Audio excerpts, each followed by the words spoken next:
I call this presentation Digital Photo Flow. That's right, in this project, which of course is designed for professional photographers, I'm going to walk you through the processing of raw images, which will be converted to processed Photoshop files, and of course processed JPEG files, which will go into these corresponding folders. Then finally, we will take these images and create a web photo gallery and place it into this fine folder. This will all be done with the miracle of actions. Yes, actions are the key to success when working with large numbers of images like a professional photographer does every day. Let's get this project started with an incredible tip and technique.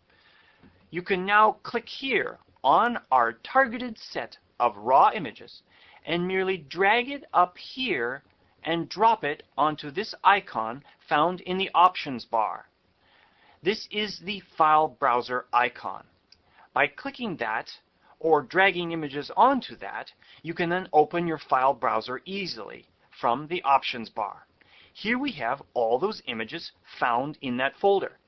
Now, Mr. Brown may only be displaying a few images here in the file browser, but let's use our imagination and pretend you've got 100 images here that you need to process quickly. Now let's continue. As you can see here, I'm displaying my images with a fairly small icon view. What if I want to change that view? Well, there are several ways to do that. Now over here, in the View menu, which is found in the file browser, we can choose from a variety of sizes: small, medium, large, and of course, custom thumbnail sizes. Incredible but true, you can then adjust this and get rather large previews to make it easier to select images. Now you're saying to yourself, just how does one adjust the size of these custom previews? Well, we're going to move over here to the Edit menu found within the file browser. Click and hold and move down to Preferences. And here within the Preference dialog, of course, we can adjust the custom thumbnail size. Now we're going to click OK. And now I'd like to show you just a few more things before I get on with our task at hand. I'd like to point out here in the Window menu that I have created some custom workspaces. I think this is a good idea. As you can see here, I've created a Lightbox workspace, which just previews the images with no metadata or folders, and here a preview with large images in my workspace. I'm going to select that one now, which will quickly shift my workspace to look like this. Cool. Now, one more thing. Check this out. I'm going to select an image here, then move to the top of my file browser window and flag that image by clicking on this icon. Select the image, click on the icon to flag it. Then moving down here to the base of my file browser window, I'm going to toggle to the expanded view by clicking on that icon. Now moving up here, I can select on flagged and unflagged, click and hold, and select to show just the flagged files. Incredible. Imagine you have hundreds of images and you only want to view the images that you have flagged. It's that easy now. I'm going to switch back to show the flagged and unflagged images, and then moving down here to the lower left-hand corner, I'm going to toggle back to my standard view here. So let's get this project started. And to start this off, we need to move over here to the Automate menu, found in the file browser. Down here, we can now apply camera raw settings to all of these raw images. You can apply them directly to the images, and you can of course save these raw settings and apply these settings to multiple selected images. This is cool. Now you can do this a couple ways. I can directly select Apply Camera Raw Settings here. I come up with the basic set here, where I can choose from previous conversions or load conversions. Or I can shift to the advanced mode here and go through and actually enter in the white balance, exposure, shadows, and all the rest.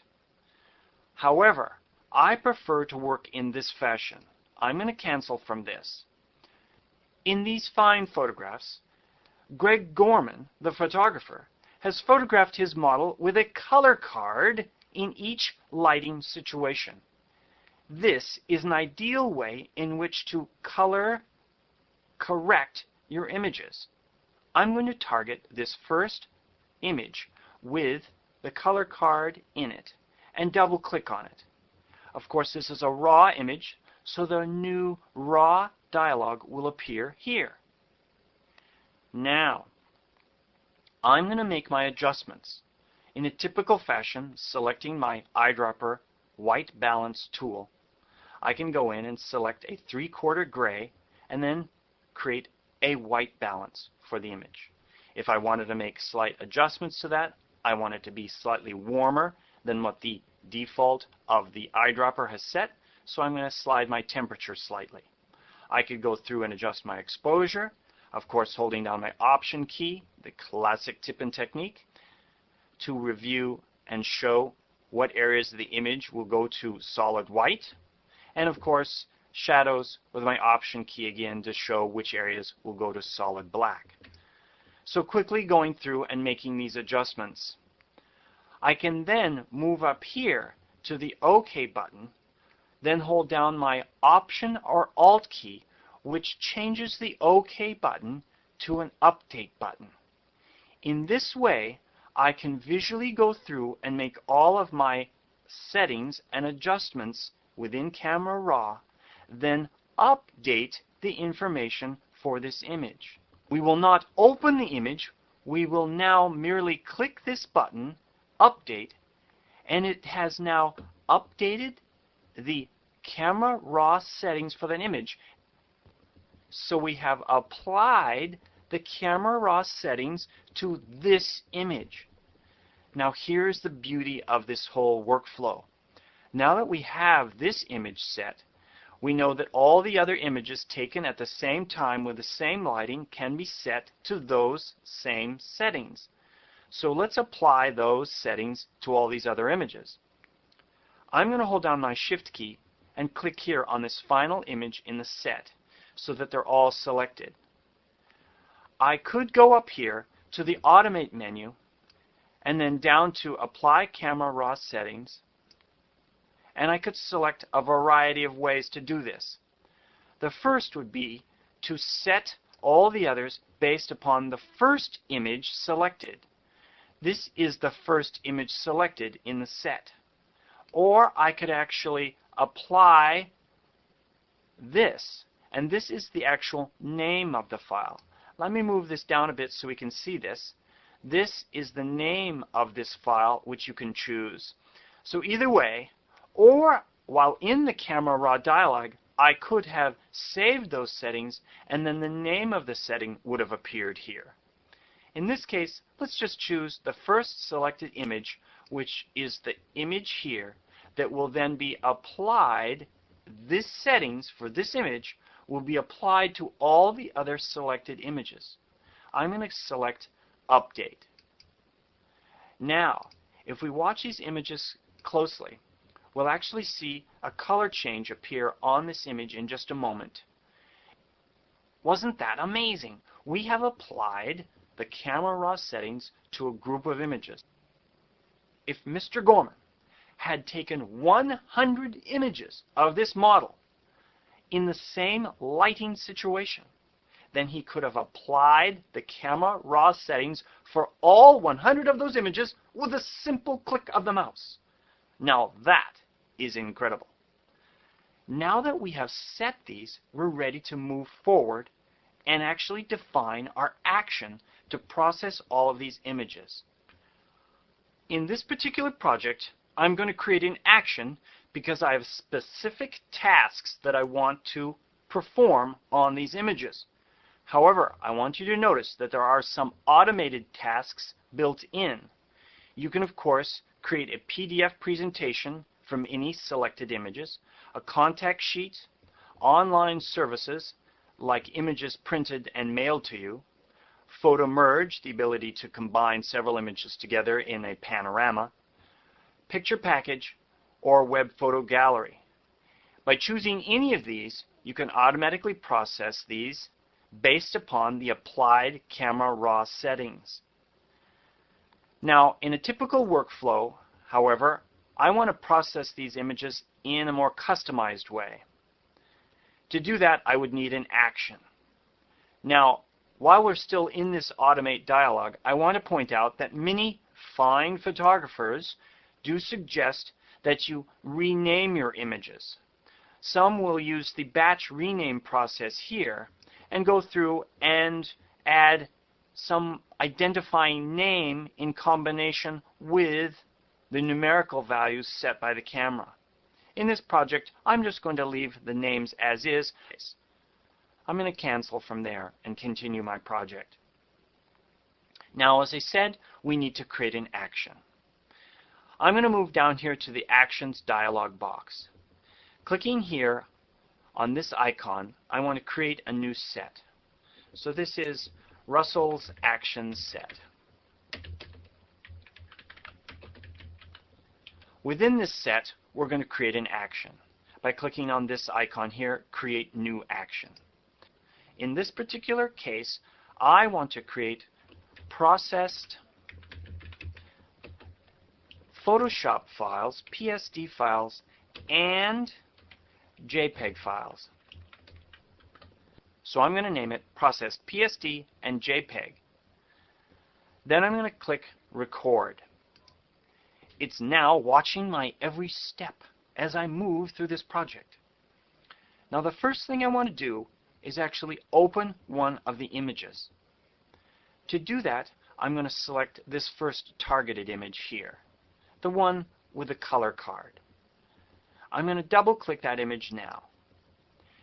It's going to open this image, and it's going to display the previous settings that we made for this image. You know that they're previous and that you've set them because it says Selected Image. If this dialog said Camera Default, you would know that you had never made any settings for that image. So you must see the word Selected Image here because you're going to record that. And recording that means I would like to use the applied settings for that image when processing images with this action. In this project, I also want to adjust the size. I do not want these full resolution. I want to downsample them because I'm using these as a proof to the client. And I need to keep them small so I can transmit them by email or across the web. I'm going to select 1539 by 1024. These sizes are specific to each camera you choose. I'm going to select that. I'm going to leave this in 8-bit, and of course I want to keep a working space of Adobe RGB. I'm now going to select OK. It will open the image and then record the opening of the image here within the Actions palette. Notice as it finishes, the open appears here. If we toggle this down, we can actually see all the settings we made in the Camera Raw dialog. Okay, in this next step, we're going to do something incredibly important. We're going to move over here to the File menu and down to File Information. Within this dialog, we can add valuable information like the author, Greg Gorman, the copyright status here, and of course a copyright notice. By clicking OK, we will add this to our action, so each photograph that is opened will contain this same information. As you can see here, it has been recorded. Now let's do one more thing. Let's add a watermark to each one of these images. In this case, I'm going to use the text tool to create this watermark. You could also watermark your existing logo. I have chosen an appropriate typeface and an appropriate type size based upon the size of this image. I then move my cursor down into my image area and click. I'm going to then type Greg Gorman, just like that. I'm going to move up here and select my Move tool. That sets the text down into the image.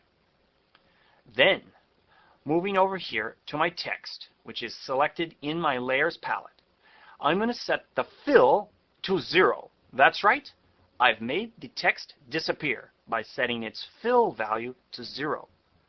Now watch this.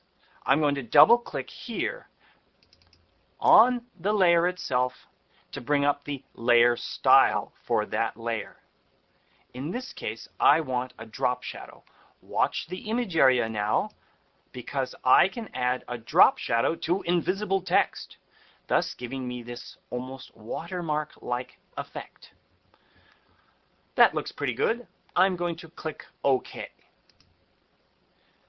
Incredible, but true. You have now watermarked your image. And that has been recorded here in our action.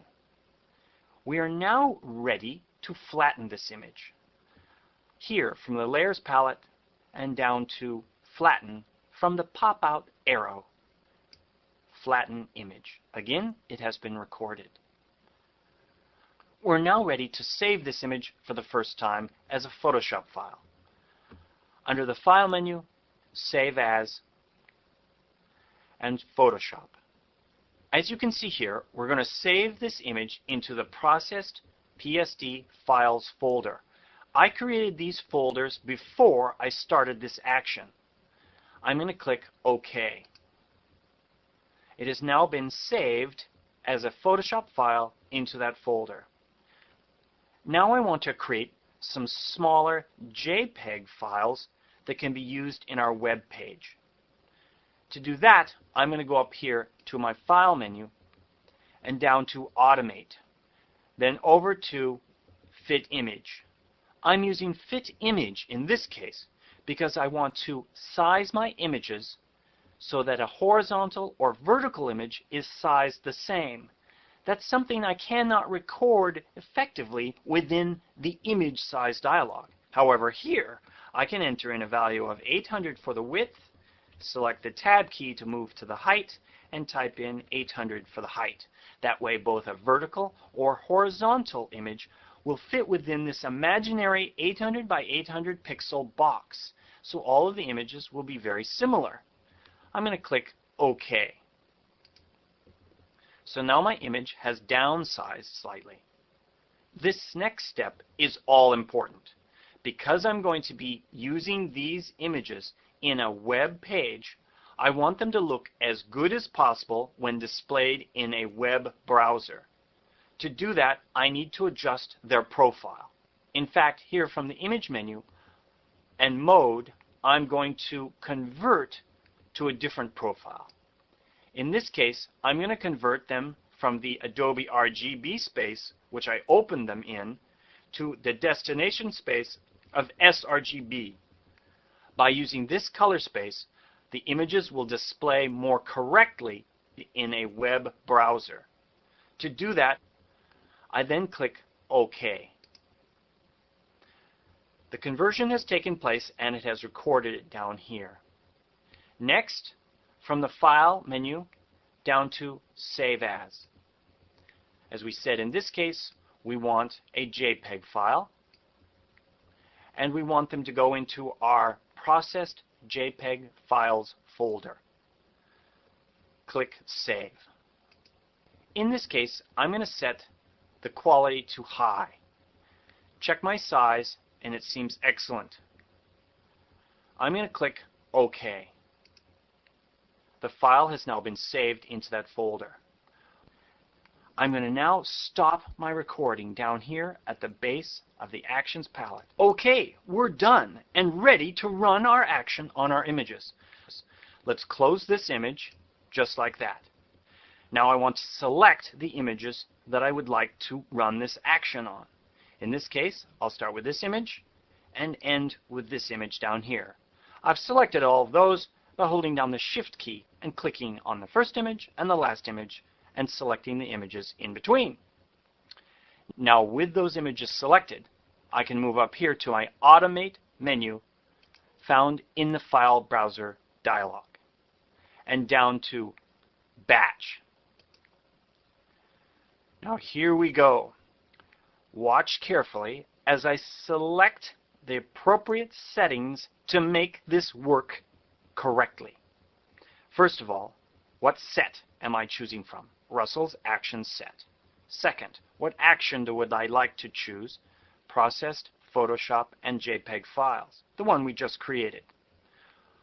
Where would we like to source our images from? The file browser, of course. Now, all important here, override action open commands. Yes, we would like to override those because we do not want it to open the image that we used to create the action. We want it to open up any images which are selected. So that needs to be overridden. Include all subfolders? No, not in this case. Suppress file open options dialog. Yes, we do not want the camera raw dialog to appear during this operation. We want it to seamlessly run through each image while we go to lunch. So this must be selected. Save and close. Yes, in this particular case, we have recorded as part of our action where we want it to save the images. If I had not recorded the actual destination for the images, I would have to apply that here within the destination dialogues. I'm now going to select Save and Close. Do I need to override the action, Save as Commands? No, not in this case because, again, I have saved those settings as part of the action. I'm now going to click OK and go to lunch.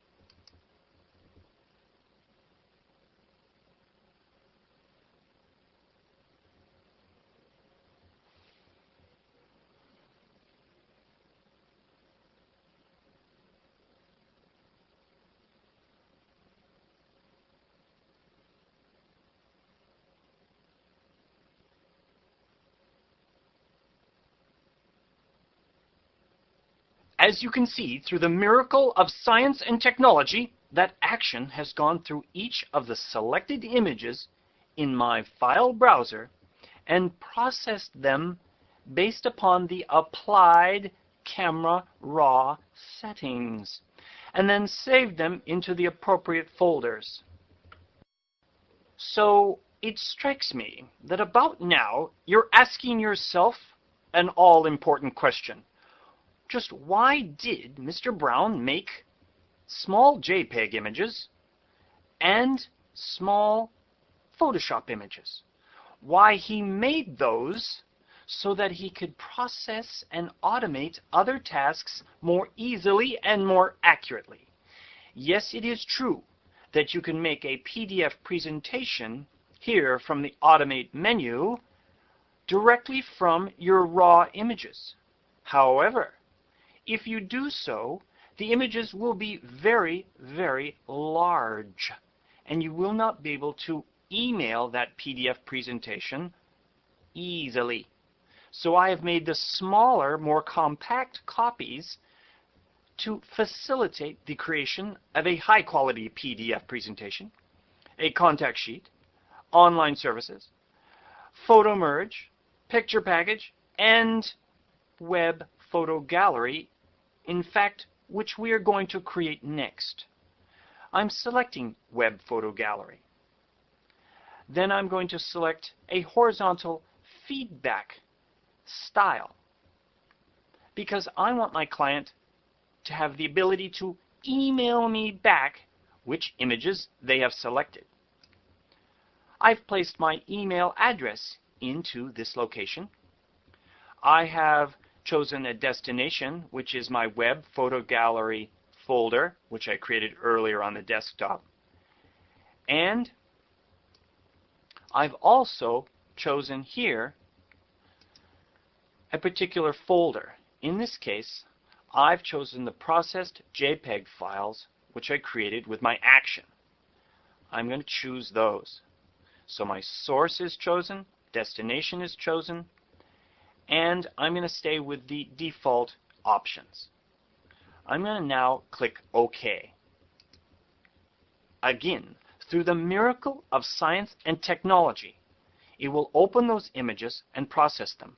Notice how quickly it's happening because I have pre-processed my raw images into that folder, so my website is created much faster. I can now go through and look at my images, approve my images, and save the feedback here. I go through each one of them, decide if I like it, save the feedback, and then finally email that feedback back to the photographer. Unbelievable, but true. I will close this. I have just given you some ideas that you may or may not use when you create your very own actions to process the hundreds of images that you need to get to your clients and get their approval quickly.